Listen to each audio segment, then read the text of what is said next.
Good afternoon. An overnight coup in Chirag Paswan's Lok Jan Shakti party has left him isolated at the top, with 5 MPs breaking away and writing to the Lok Sabha Speaker asking to be treated as a separate group. Including Chirag Paswan, the LJP has 6 MPs in the Lok Sabha. Reports say that the 5 rebel MPs have called for a new leader in place of Chirag Paswan, the son of the party founder Ram Vilas Paswan, who died last year. The pack of revolting leaders is said to be led by Pashupati Kumar Paras, who is Chirag Paswan's uncle. Nitish Kumar, sources say, had already been working on the rest of the Lok Jan Shakti party MPs through a party leader related to the Paswans, Maheshwar Hazari, and his son and his close lieutenant Lalan Singh. The rebels may support Nitish Kumar's Janata Dal United in the coming day. The Chief Minister's reported role in the LJP split has given it a revenge-served cold twist post the elections.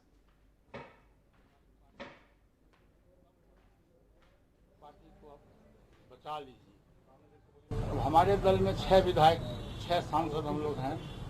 5 सांसद की इच्छा थी 6 महीना से कि हमारी party का अस्तित्व खत्म हो रहा है, ये पार्टी को अब बचा लीजिए।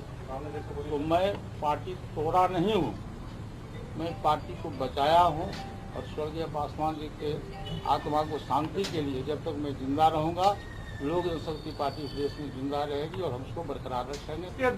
चिराग पासवान जी हमारे परिवार के, हमारे भतीजा भी हैं, हमारे पार्टी के राष्ट्रीय अध्यक्ष भी थे, अभी तक हैं।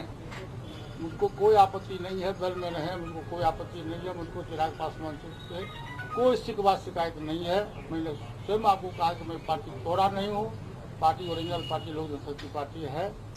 लोक जनशक्ति पार्टी में टूट हो गई है और हमारे साथ बातचीत करने के लिए हैं जेडीयू के प्रधान सचिव केसी त्यागी जी। पहली प्रतिक्रिया क्या है? नहीं, ये एलजेपी का आंतरिक मामला है। बिहार विधानसभा चुनाव में जिस प्रकार से एलजेपी के नेता श्री चिराग पासवान ने एनडीए को कमज़ोर करने का प्रयास किया, जिसके रहते एनडीए का भी संख्या बल कम हुआ और एलजेपी लगभग समाप्ति की तरफ चली गई, ये उससे उत्पन्न हुई निराशा है, कुंठा है और गुस्सा है। लेकिन वो आपके नेता की तारीफ कर रहे हैं, नीतीश कुमार की तारीफ कर रहे हैं, अच्छे लीडर कह रहे हैं पशुपति पारस। वहीं जो एलजेपी के जो दूसरे गुट के जो नेता हैं चिराग पासवान, वो लगातार आलोचना करते रहे, निराशा में रहे। नहीं, वो जिस तरह से चुनाव के दौरान उन्होंने नीतीश कुमार जी पर हमला किया, वो एलजेपी के नेता और कार्यकर्ताओं को अप्रिय लगा।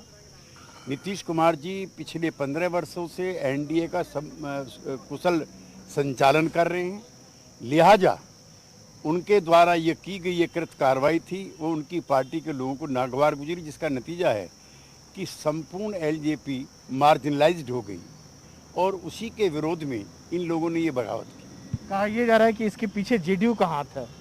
नहीं, जेडीयू ने किससे कहा था कि आप एनडीए से बाहर हो जाओ? जेडीयू में किसने कहा था कि आप हमारे नेता नीतीश कुमार के विरुद्ध विश्व भ्रमण करो? जेडीयू में किसने कहा था कि आप अपनी पार्टी के वरिष्ठ नेताओं के साथ असम्मानजनक तरीके से पेश आओ? जेडीयू में किसने कहा था कि रामविलास पासवान जिस एनडीए को मजबूत कर रहे हो, आप उसी की जड़ें काटने लगो? ये प्रचार ठीक नहीं। तो क्या अगर कल के तारीख में ये जो 5 जो सांसद हैं, ये आपके साथ अगर पार्टी में विलय करना चाहते हैं, फिर क्या? नहीं, पशुपति पारस खुद ही कह चुके हैं कि हमारा जेडीयू में जाने का कोई इरादा नहीं है। वो अपने अलग पार्टी की स्थापना के प्रयासों में लगे हुए हैं।